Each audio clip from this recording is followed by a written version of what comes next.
Hello, my name is Dave Barkemeyer. Let me begin this presentation by saying that preparing the 2014 budget has by far been the most difficult that I've faced since becoming county judge. To get started, let me go over with you some of the major features of the proposal. Overall, the total budget is just under $18 million, which is some $300,000 less than last year. Without the reserves that are built in, the budget is $15 million, or about $100,000 less than that last year. And that includes $350,000 in estimated murder trial appeals costs that are built into the budget for this coming year. And this is the second year in a row now that we've reduced the budget, and that's good. Now, the tax rate is being increased 3 cents to 63 cents per $100 of assessed value, and that's not so good.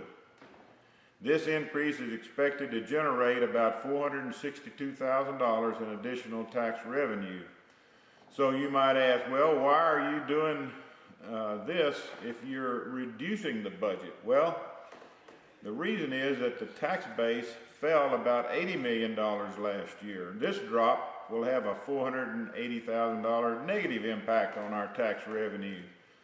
So that's 3 cents. So that 3-cent increase will in essence make up for this drop, or we're going to just about break even on tax revenue. As I've mentioned, the murder trial appeal process costs are estimated to be about $350,000, and those are included in the budget. Now, another key point is that we'll be further reducing county personnel by year's end. We're going to have to reduce by about 4 more personnel. Furthermore, we're not planning on doing any pay increases this coming year in 2014. And as a result, the general fund budgeted payroll and benefits in 2014 will be some $350,000 less than they were in 2013. Our general fund reserves of $600,000 are budgeted to be used up in 2014 and will be at zero by the end of the year. In other words, the county will be flat broke by the beginning of 2015 if this goes according to the budget plan. And we'll have to start all over again to build our general fund reserves. And that's like it was when I came into office, and that's not good. Just as raising taxes 3 cents is not good. Let me talk you through the process that we went through to arrive at this year's budget proposal plan, so you'll better understand why we are where we are. During the first 2 weeks of July, Danica Lara, who's our county auditor, and she assists me in my role as Chief Budget Officer for the county, the two of us met with all of the elected officials and department heads to get their input on their departmental budget and their needs for next year. This included their recommended pay increases that they thought that their individuals in their departments should be receiving, and any line item increases that they felt like they needed in their individual budgets. And we compiled all of these requests along with our input from a survey that I had done of the 12 surrounding counties, salary and benefits survey that had been done for input, and any other things that felt like we needed to be doing next year. And we prepared a first run budget for the commissioners and I, which we're the ones that make up the commissioners court that have to make the final decision on what we do next year, for us to work with in preparing the budget for next year. And we're looking here now on this next overhead at the major general fund revenue considerations that we put into that first run. On that first pass that we did in July, we assumed that our tax base would remain about the same as it was the previous year, and that we would have the same amount of revenue as 2013, which was $10.5 million overall, and $6.4 million of that was for the general fund.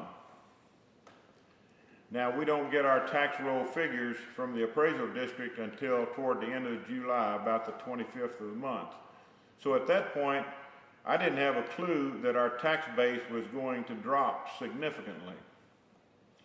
We had built up our general fund reserves over the past couple of years to over $600,000, and I felt confident that we'd have those funds available for the 2014 budget year. Sales tax revenue has been running above expectation in 2013, so we upped the budget for 2014 by $100,000 to $1.5 million. The Coryell County contract for housing inmates is going well, and we budgeted $400,000 in revenue for next year. Now, we had budgeted $600,000 for this year, and we were a little bit overly ambitious about that, so we lowered the expectation some for next year. But still, this is still a very nice amount of revenue that we hadn't had 2 years ago before we got that contract, so we're pleased that we have it. Now, our traffic fines is another major source of revenue that, and we budgeted $450,000, same as the year before, and we're making budget there. All other sources of revenue, including fines and fees that we collect in our county courts, county district, JP courts other than traffic fines, as well as our probation offices, is going very well. So we upped our budget next year by $50,000 to $950,000. Now, our revenue from grant sources is not doing as well these last few years, so we reduced our expectations from grant funds also for next year. By the way, there are three parts to our county budget: the general fund that we've been talking about, the 4 road and bridge or precinct budgets, and debt service, paying on our some $6 million in bonds that we have that went toward building the law enforcement or jail center. We left our 4 precinct budgets exactly the same as last year. We made no changes to those. You may recall that we renegotiated our $6 million in bonds last year and reduced our interest rate significantly. As a result, our debt service payment will be about $612,000 this year versus $670 some odd dollars in the past. So we are pleased that we were able to reduce that payment by about $60,000. Now, on the expense side of the general fund budget that you're looking at here, and I'm still talking about the first pass of our budget that we were putting together, we made these major changes from last year. We budgeted in $134,000 in pay increases. That included about a 2 to 3% raise for almost all of our employees and our elected officials. That included the impact on benefits. We put in, at that point, $400,000 for anticipated murder trial appeal costs. I added $400,000 in the information technology budget, anticipating systems and equipment needs. Now, there's an actual 23% reduction in personnel cost in this departmental budget, in that we've gone from our payroll personnel to contracting out this work at a lower cost to the county. The anticipated needs include upgrading networking equipment, better system security, cable upgrading, replacing some old outdated equipment such as laptops and servers, replacing outdated Microsoft Office software that's being we're going to have to change out this next year, and upgrading our internet service. And other areas that we had to do some increases in are election costs. We've got a big biennial election this coming year that's going to require another $40,000.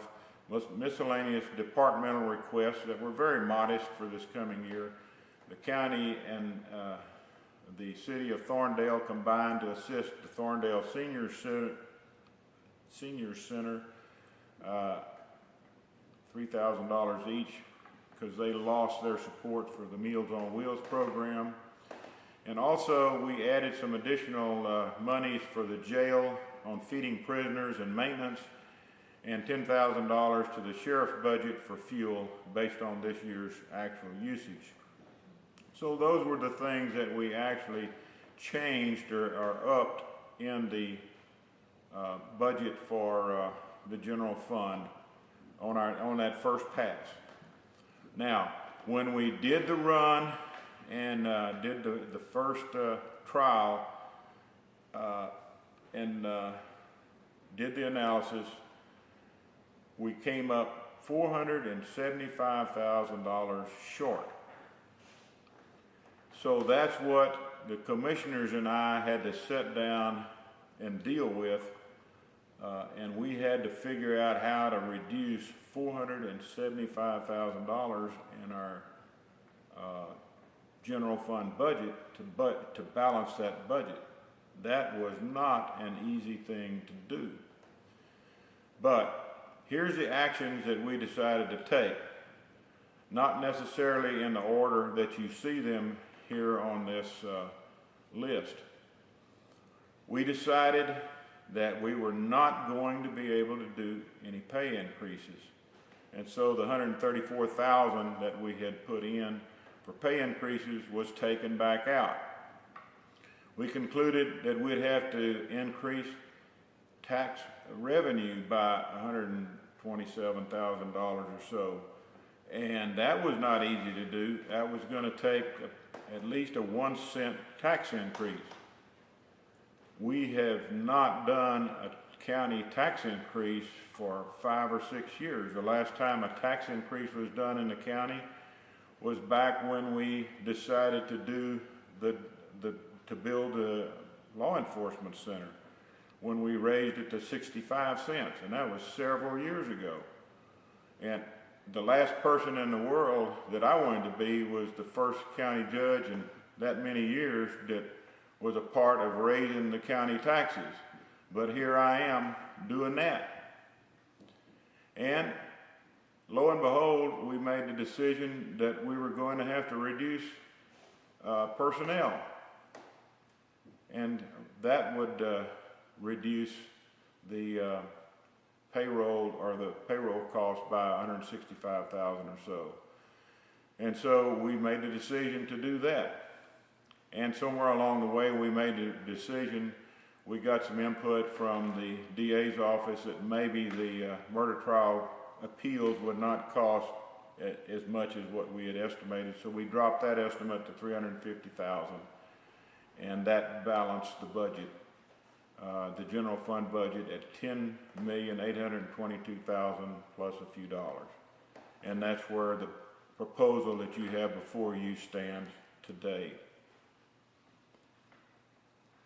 But about that time, we were toward the end of July, we got the tax roll from the appraisal district, and we found out the county tax base had dropped some $80 million as a result of the reduced valuation of the aluminum power plants. And that meant we were losing another $480,000 or so in revenue for next year. So our job still wasn't done. At that point, we realized that 1 cent increase in our tax rate was not going to be enough. And that's when we reached the decision that we were going to have to increase the tax rate by 3 cents. Here you see the numbers that we got from the appraisal district. The assessed values dropped from $2.39 billion to $2.24 billion. If you take out the exemptions, the taxable values are at $1.69 billion. You take out the over age 65 freeze properties and the freeze adjusted properties, which is the value that the tax rate is applied to, that drops from 1.62 to 1.54 billion, or that's where you see the $80 million drop that we saw in our tax base this year. So a 3-cent increase in taxes gets us back to about 10.5 million, which is where we were last year.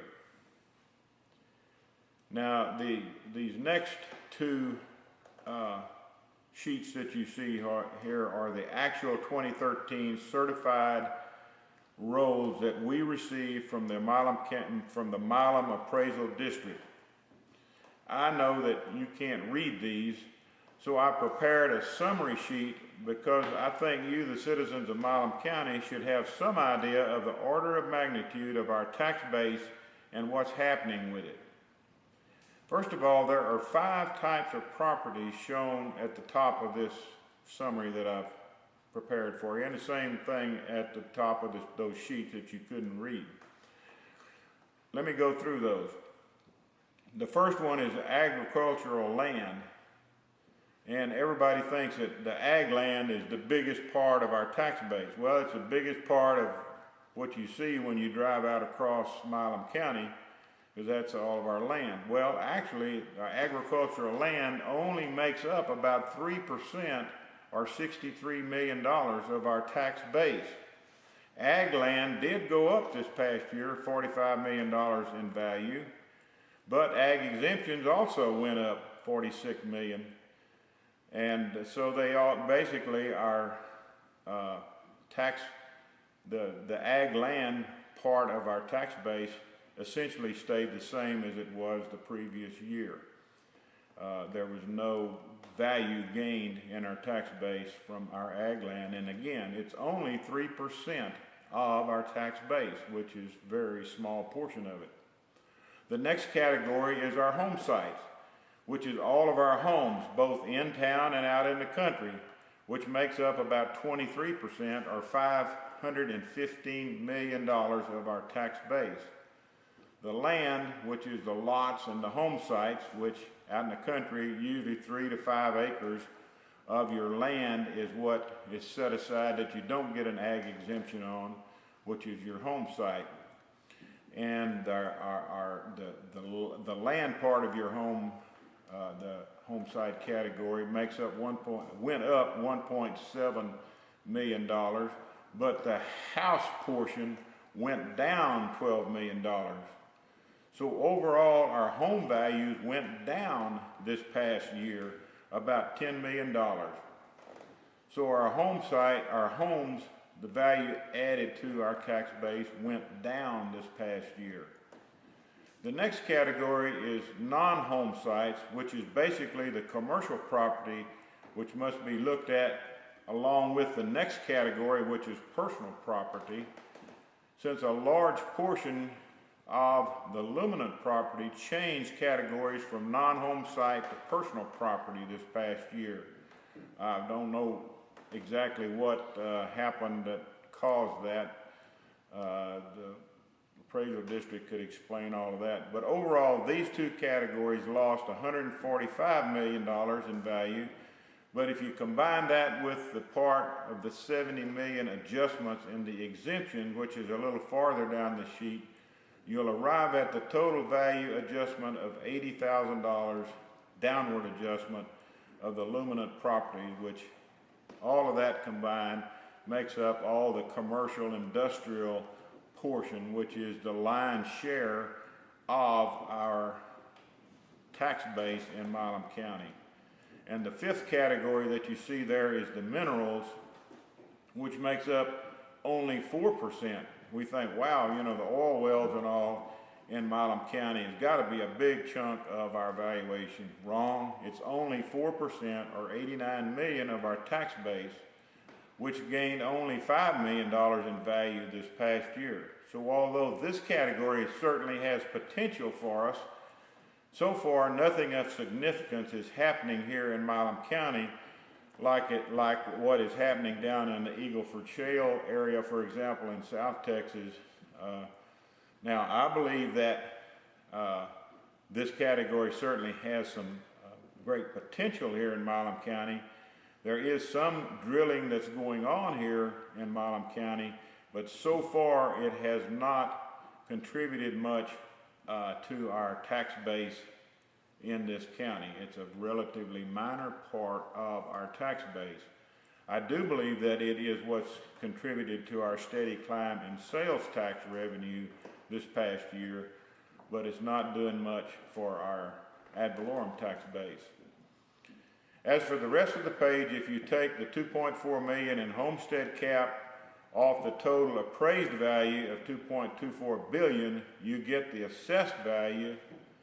Then you subtract the $550 million in exemptions, which is primarily the environmental exemptions at Luminant, you arrive at the county taxable values.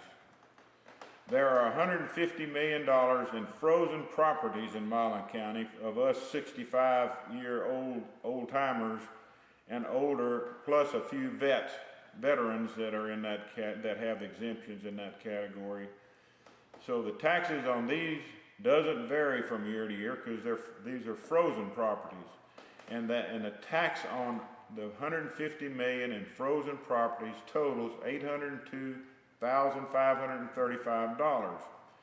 The freeze adjusted value of $1.54 billion is what's left that the county tax rate of 60 cents in the past and 63 cents this next year is what that tax rate is applied to, and then you add the $802,535 on the freeze properties to that, and that's how you get the $10.5 million total ad valorem tax that we expect to collect this next year. That's how the tax is calculated, and that's the name of that tune. All right. This next overhead shows you how we will distribute the $10.5 million among the three parts of the county budget. As I mentioned, $6.5 million plus a few dollars will go toward the general fund, and that's about $127,000 more than last year. $3.5 million plus a few dollars will go to the 4 precinct accounts. That's the same amount as last year. No change in those budgets. And that leaves only $477,000 that's available to be applied to the third part of our budget, which is debt service. There's $135,588 short of what is needed because we have to pay next year $612,588 to cover our debt service needs for next year. Where are we going to get that money? And the answer is we've got some extra money in our debt service account that's accumulated over the last few years because we've paid in a little bit more, or quite a bit more than what was needed there. We've got about $175,000 extra there, and we're going to use the biggest part of that to pay for that extra that we're short. That's good. Fortunately, we had that extra money in there. I call it a kind of a rainy day fund. So, but the bad news is next year it won't be there. And so next year we'll have to come up with the full $612,000 plus. Okay, so that's where the tax dollars will be utilized next year. Now this next overhead shows you the required tax calculations that the law requires that we do, and these are what was published in the paper. This year's effective tax rate is the first calculation that's shown there, and this is the rate that will generate the same tax dollars as last year, and that rate is 63.55 cents. So our proposed 63 cents is about a half cent under, indicating that we're going to collect a few dollars less tax than last year. If we go over the effective rate, we're required to post public notices and hold public hearings and so on. But we're going to do that anyway, even though we're not required to. The second calculation you see there is the rollback rate, which is 68.21 cents, which if we go over that rate, the public can call for an election and stop us from going over that high rate. Let's hope we never do something like that. This is why raising our tax, now this next thing you see here is why raising our tax rate is not a good thing for Milam County. For one thing, it's bad because we all have to pay more taxes, but also I want to explain something I really feel strongly about here. Also is that of the 254 counties in Texas, we are ranked 75th. We're the 75th highest, have the 75th highest tax rate in the state of Texas. Our 60 or 63 cents, whichever one you want to look at. We are in the top 30% of tax rates in the state of Texas. Now, if you look at counties that are about the same size as we are, and I just picked 1.5 to 2.5 billion in tax base, there are 37 counties that are in that range of tax base size. We are seventh. There are only 6 counties in Texas with a higher tax rate than Milam County. And you wonder why we have trouble getting industry and jobs to come to Milam County. Right there is a big part of the answer.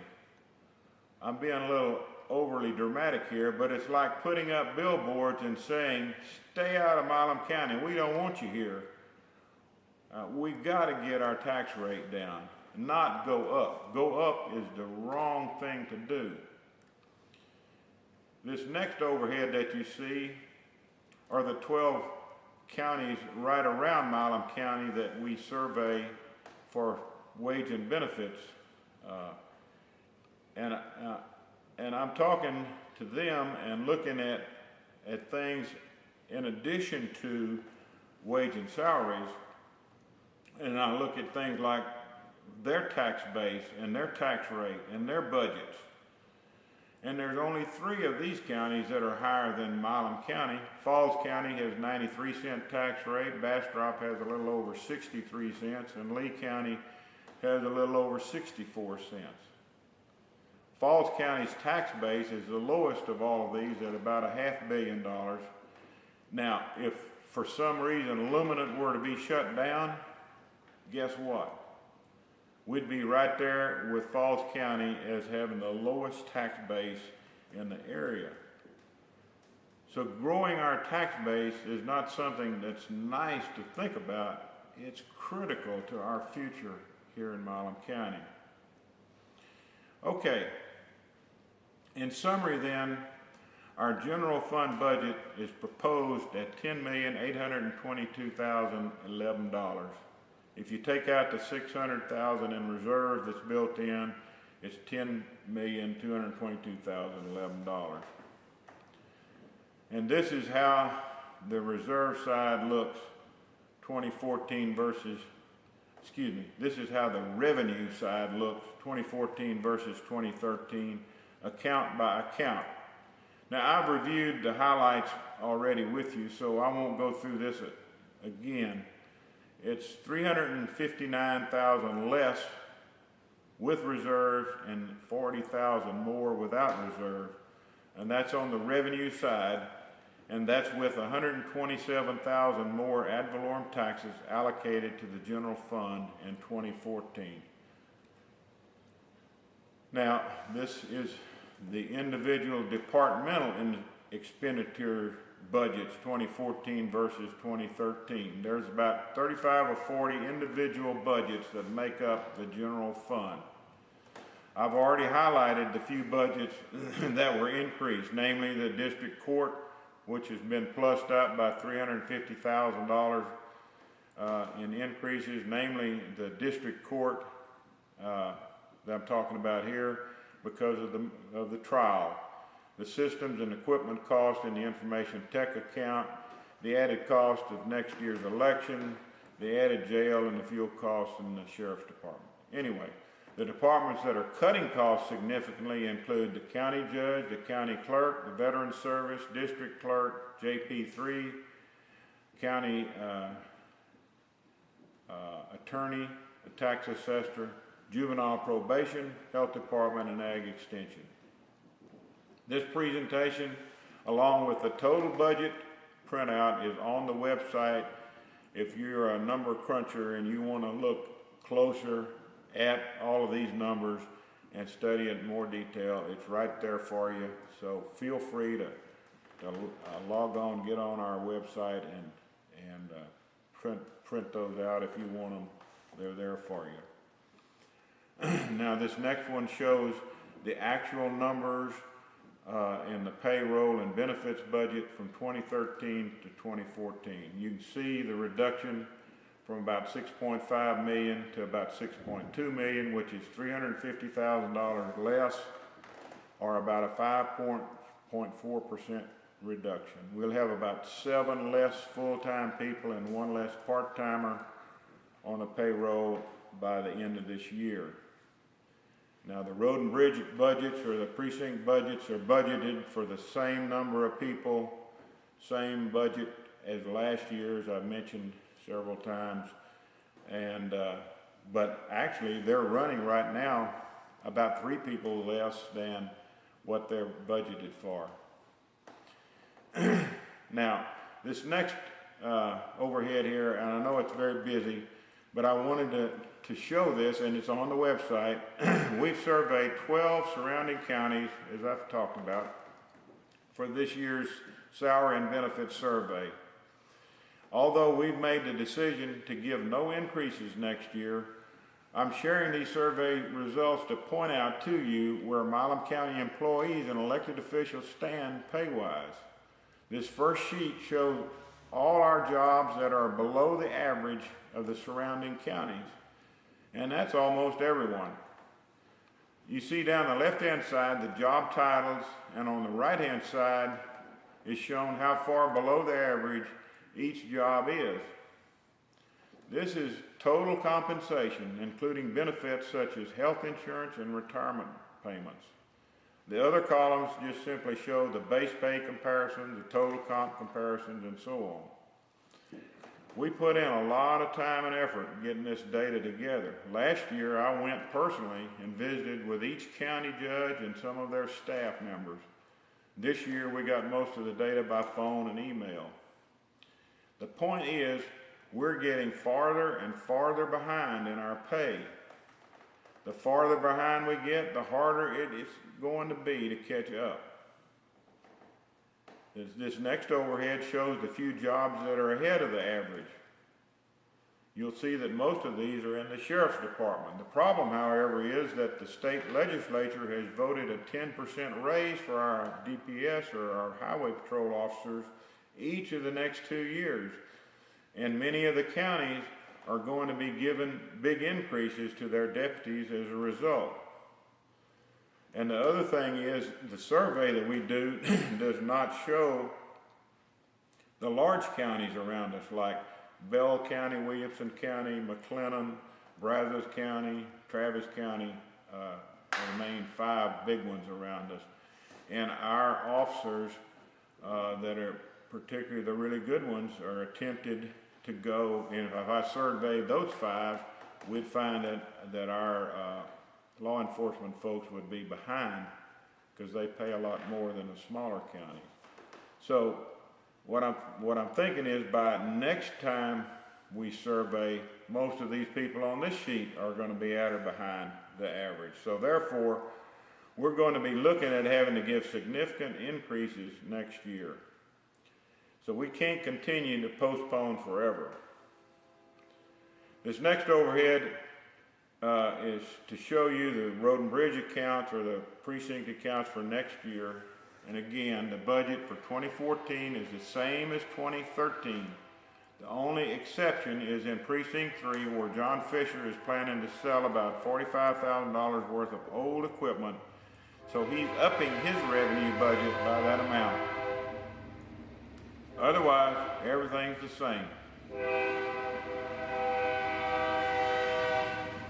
The two main sources of revenue in the precinct accounts are ad valorem taxes, which they get 35% of our tax revenue, and the auto license fees, which is budgeted at $700,000 each of the last 2 years, $175,000 in each account. Each commissioner makes up his own expense side of the budget, which equals the revenue side, based on his needs, where he needs that money to be allocated in his particular precinct. They build in their reserves, just like we do in the general fund, in case those funds are needed during the year. Precinct 1 has about $1 million in reserves. Precinct 2 and 4 have about $500,000. Precinct 3 has about $200,000 currently. So we're in pretty good shape in reserves in our precinct accounts. I firmly believe that we should not cut our 4 road and bridge accounts now or in the future. In fact, as you see here, it's my firm belief that we need to be adding a minimum of $1 million and preferably $2 million to these accounts each year if we're ever going to make any progress on permanent road improvements in this county. That's $250,000 to $500,000 a year in each of these 4 accounts. Last year, for example, I was proposing about this time that we do this by floating some road bonds. We had to abandon this idea due to our budget crunch. Maybe we can revive this or some other idea as things improve. Well, that's about it for our 2014 budget preview. Let me conclude by giving you a brief review of how we've been doing on our budget performance so far this year. We're actually doing very well to date and are positioned very well to handle the anticipated cost of the upcoming murder trial itself. On the revenue side, which you see here, our ad valorem tax collections went extremely well this year. In the general fund account, we've collected over 100%, or $6,447,000. Sales tax revenue is running well ahead of budget at about $1 million year to date, and all other revenue sources stand at almost $1,249,000. On the expense side, we've spent some $5,972,000, which is over 8% under budget. So we're ahead of budget on revenue generation and well under budget on expenditure year to date. Now this next sheet here is a projection of where we're expected to be by year end 2013. And it looks like this. We should be about done with tax collection for the year. So I'm showing here the $6,446,700 that we have in the bank. Other revenue sources through 7 months, including the sales tax, total $2,308,651. That's projected for 12 months to equal $3,957,700. So our total general fund revenue for 2013 is projected to equal just over $10.4 million. We had budgeted $10.2 million, so we're going to come in over budget on revenue by a couple $100,000 this year. Through July, we've spent, as I mentioned, $5,900,000 plus. But $123,000 or so of that were advance payments of various kinds. So if you take all that into account and project out our expenditures for a year, looks like we'll spend just over $10 million. We budgeted to spend $10.6 million, so we should spend significantly less. And I can tell you that that $10 million, that's without taking into account what the cost of the murder trial are going to be. And that $10 million is a good number because the last 2 years we spent about $9.8 million. So I feel confident that that's a good projection. So If you subtract the projected expenditures from the projected revenue, we'll have $378,000 to $400,000 in extra revenue this year. Now, what are we going to do with that? Well, that's the money that we will need to pay for the murder trial itself. So we're positioned very well. That trial is expected to cost us about $300,000 to $400,000. So we're positioned very well to pay for that trial out of pocket this year without having to touch those reserves of $600,000 plus that we have in the bank. This next overhead shows you the 4 precincts budgets and how they're doing this year.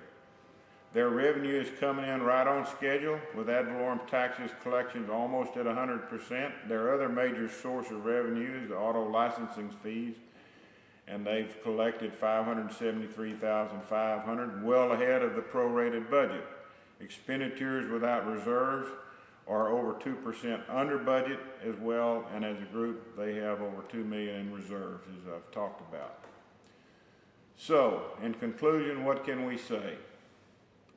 We've got the money projected to have the money necessary to pay for the trial when it starts here in October.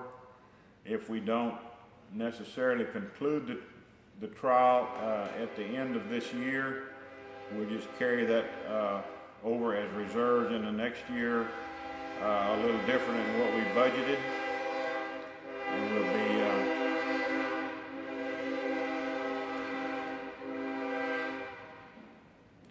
be in good shape to cover it first part of next year with that money. It'll be a little different than what the budget looks like. And we'll have those reserves of $600,000 plus to cover the anticipated cost of the appeal. The final thing I've said is that 2014 will be a pivotal year. And what do I mean by that? I want to look at it 2 ways. First, I want to talk to you about what I call the dark side. What do I mean by that? When we come to the budgeting for 2015, it could be another very difficult event.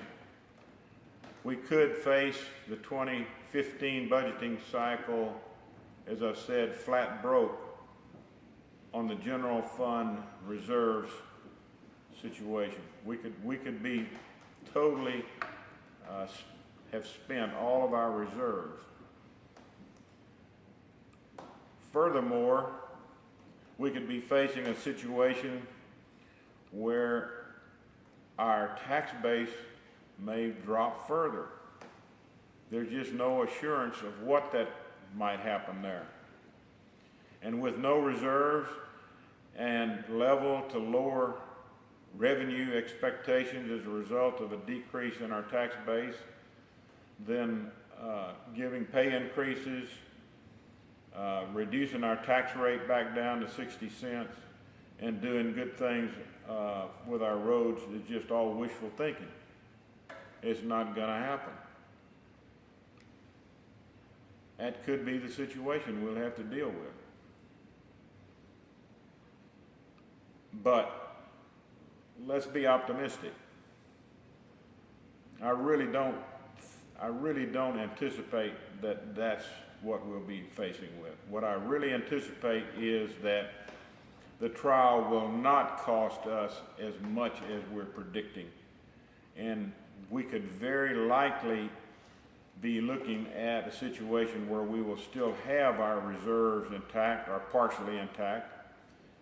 We could very well face a situation where our tax base, or at least our sales tax revenue, is very healthy, and potentially our tax base could even start to grow because of the mineral situation here in the county or whatever. Now, what we don't want to do is, if we do have an optimistic situation that we're dealing with, is we don't want to immediately hire back the personnel that we've reduced. We want to stay in a mode of being efficient as a county operation. The worst thing we could do would be to spend our reserves on something else and end up flat broke anyway. That would be very stupid. We do want to drop our tax rate back down for the reasons that I've talked about, to try to stimulate economic growth. We want to continue to build our general fund reserves toward what I call a healthy reserves or fiscal situation.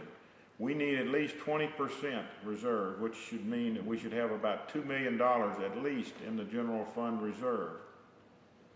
We do want to start funding a permanent road improvement program at whatever level we can afford. And most of all, we want to get working even harder at growing our tax base through our economic development efforts around the county.